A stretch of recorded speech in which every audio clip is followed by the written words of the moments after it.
Hello everyone, I am OutbreakJack and I'm glad to be back in The Last Door Chapter 4. I've been looking forward to this so much, so I'm glad I'm playing it. There is no turning back. So David's in another precarious position, which would probably not be so precarious if he had a weapon. Like I keep saying throughout all my videos. I have made my mind. Of course you have. What am I doing to David? These things, it always starts off like screwed up. I'm ready. Always starts up so screwed up. Go on, do it. Dress me up, do it. Give me a stupid mask, do it. Do it. Do it.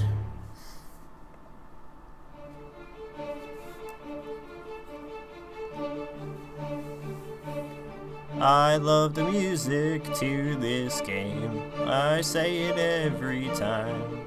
I know I say it every time, but the music's great. Why would I skip? What's wrong with you? Why do you even exist? Bad. There we go. It's gone. Good. Love this music. I heard they actually lost a key developer on this game, but I have total faith that the game will just be fine. Because it's The Last Door, and it's made by the Game Kitchen. And it's a good game. Made possible by the 2,040 people that were generous enough to donate. I was one of them. I'm such a proud papa. You didn't hear me just say that. Alright. Looking at the constellations.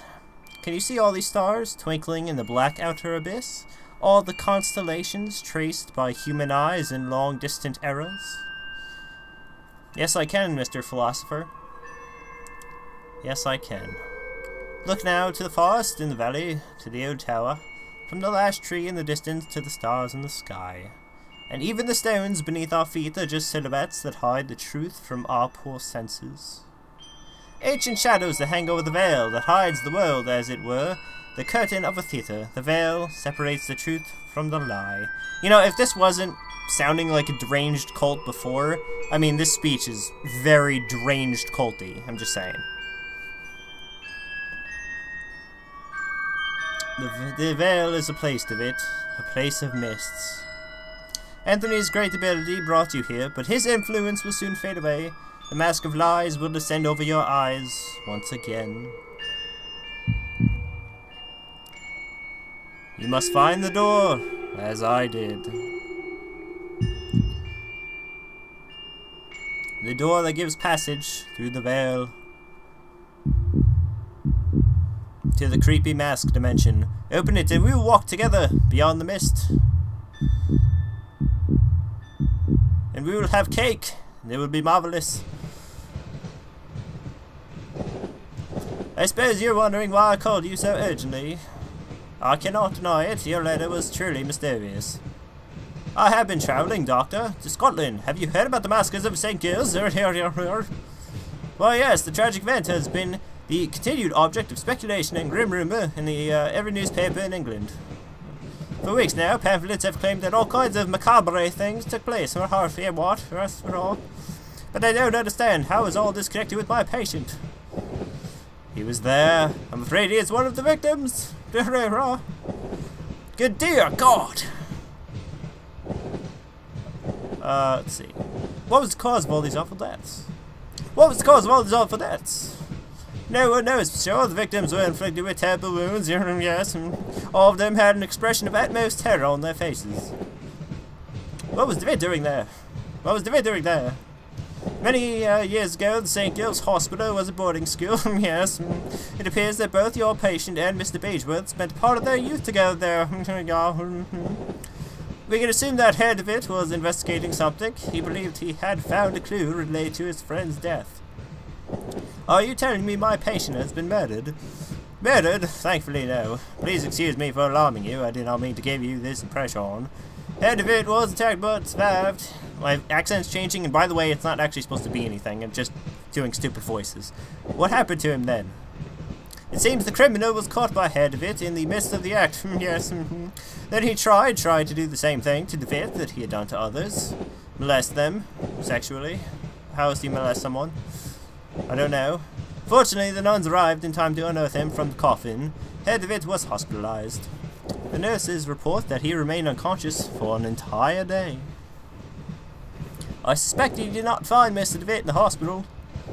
Indeed, he was already gone by the time I arrived. Yes, hey, what? I have not been able to determine his whereabouts since.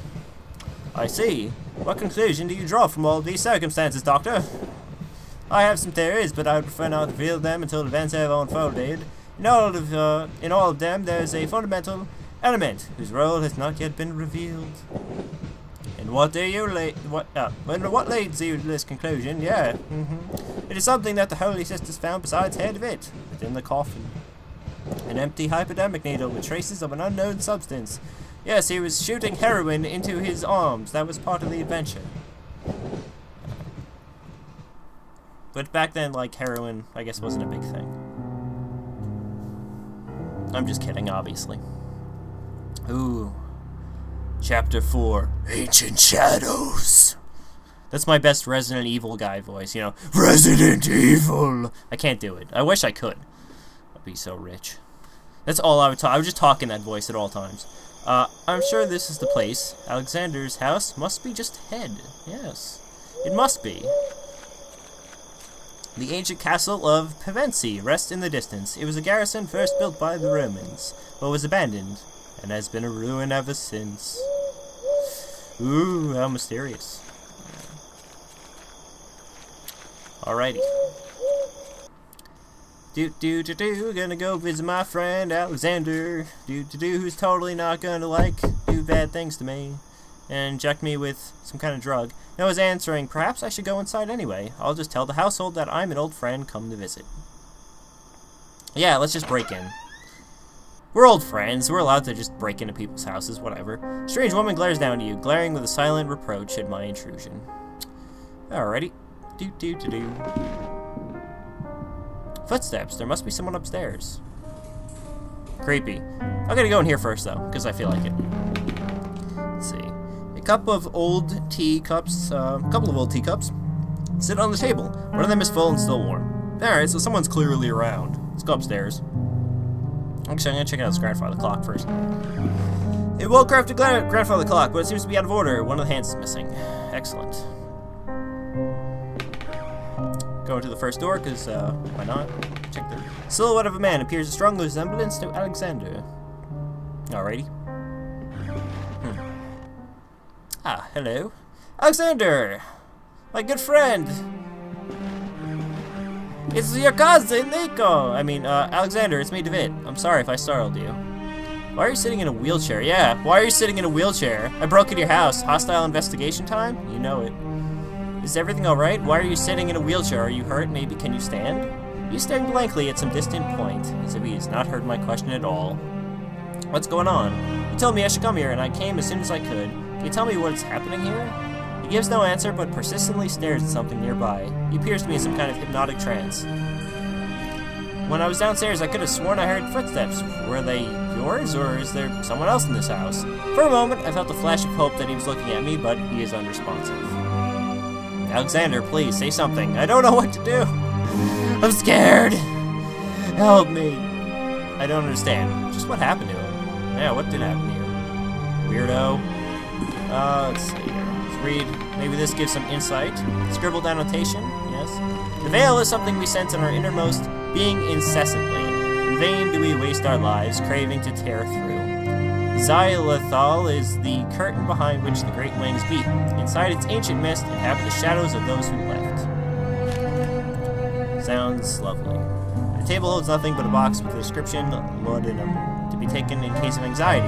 It is empty. So, our good buddy here has been having some anxiety issues. The cuckoo clock is covered in dust, appears to be missing an important piece. It's at a weird angle. Got it. Okay. Silhouette of a woman. Fine painting of Roman structures. Maybe this god's an ancient Roman one or something. Portrait of an old man, maybe a ship captain. Okay, he's trying to protect his chest. Alright. Huge chest.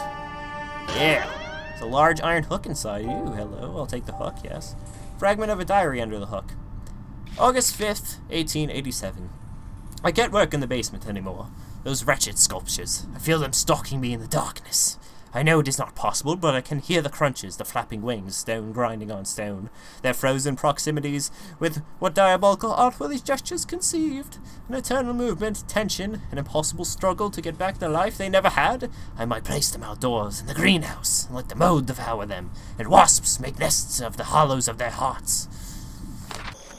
Maybe there's something. Oh. A deer that's been ripped apart. Let's go investigate.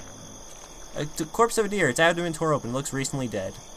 Let's jam a light bulb in it. Yeah. Wait, that worked? The bulb is grossly covered in blood. Wow, I don't know what to say. I didn't actually think that was gonna... What?